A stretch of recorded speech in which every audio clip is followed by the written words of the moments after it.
Iga Swiatek's French Open of the mind starts with good tennis habits, and Rafael Nadal. The French Open started just 3 days ago, but it has already seen a few different versions of Iga Świątek, who has essentially owned this tournament the past 3 years. On Friday, there was the version of Świątek whose tennis career has, of late, morphed into a somewhat public psychology experiment.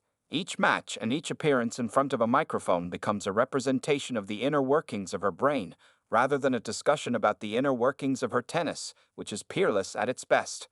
On Sunday, there was the Świątek who has long been a Rafael Nadal follower. Clad in one of the burnt orange Merci Rafa t-shirts, Świątek teared up amid the 15,000 fans who gathered to celebrate the 14-time Roland Garros champion on Court Philippe-Chatrier. On Monday, the most familiar Roland Garros version of Świątek appeared, the 4-time champion who has won 3 titles in a row. The player who has not lost in this tournament since 2021, who mostly rolls through opponents with a relentless efficiency. Even better for Świątek's purposes, she was a combination of the old and new versions of herself against Rebeka Stramkova of Slovakia on the way to a 6-3, 6-3 win. She resisted any urge to revert to bad habits in stressful moments. Instead, she made the sort of decisions that she and her coach, Wim Fissette, have been trying to ingrain since they started working together last year. Perhaps that had something to do with playing on her favorite court, where her dominance had plenty in common with the guy she was getting misty about 17 hours before she won. It's not a magical elixir, but this is the first time in a while that Świątek hasn't shown up to Roland Garros on the back of a dominant clay court season. It's something. For sure, I feel a lot of good energy, and I feel like I'm ready to fight. I am willing to fight, Świątek said in a news conference after it was over. And it's great to be pumped up before the match because of that, so I'm using it. The win took her French Open record to 36-2.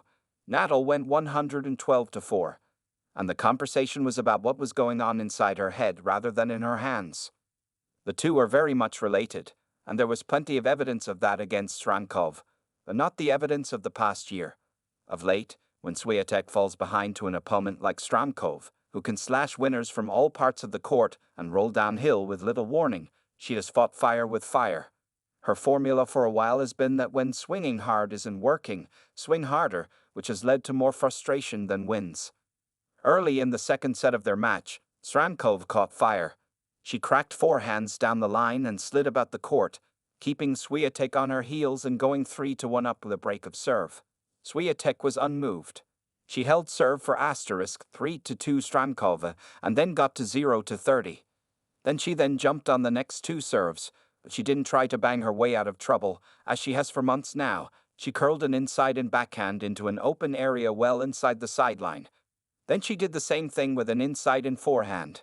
She hit those winners with both her hands but also with her head, something that had been missing in recent, one-sided losses to Coco Gauff and Danielle Collins in 2 of her past 3 matches. She'd said in Rome that her shortcomings were all about her mindset, that she wasn't showing up ready to fight like she says she has done in Paris. Few players in the modern game have put more emphasis on their psyche. Arguably the most important member of her team is her sports psychologist, Daria Abramović, who is a constant travel companion, in her box for nearly every match and usually on the court during practices.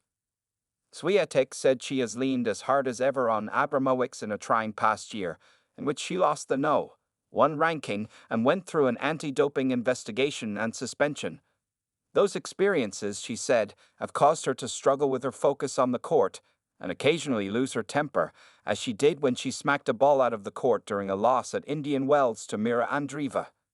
In an email earlier this month, Świątek wrote that her state of mind is a priority, now and moving forward.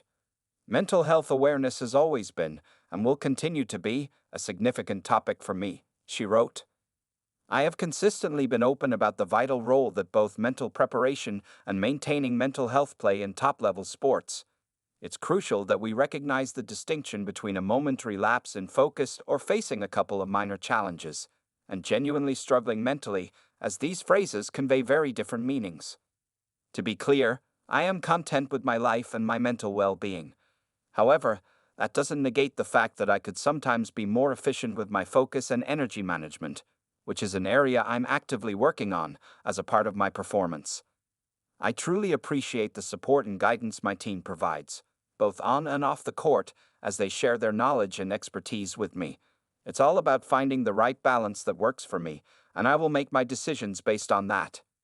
On Monday, she said she might also lean on the advice of her tennis hero for the rest of the tournament, which continues against Britain's Emma Raducanu. Swiatek spoke of looking to Nadal at times when she felt lost. She sees someone who never lost sight of his goals and his values, even in adversity. Even Nadal would sometimes come to Roland Garros in a bad run of form. More often than not, he found his way. Swiatek ran into him in a Paris hotel in 2021 after he had lost to Novak Djokovic in the semifinals. I was devastated that he lost, she said. Nadal was at breakfast. She approached and asked him how he felt. He was chill, like, "Oh, it's just a tennis match. I'll get many more chances." I was like, "What? Why am I crying if he's not crying?" she said.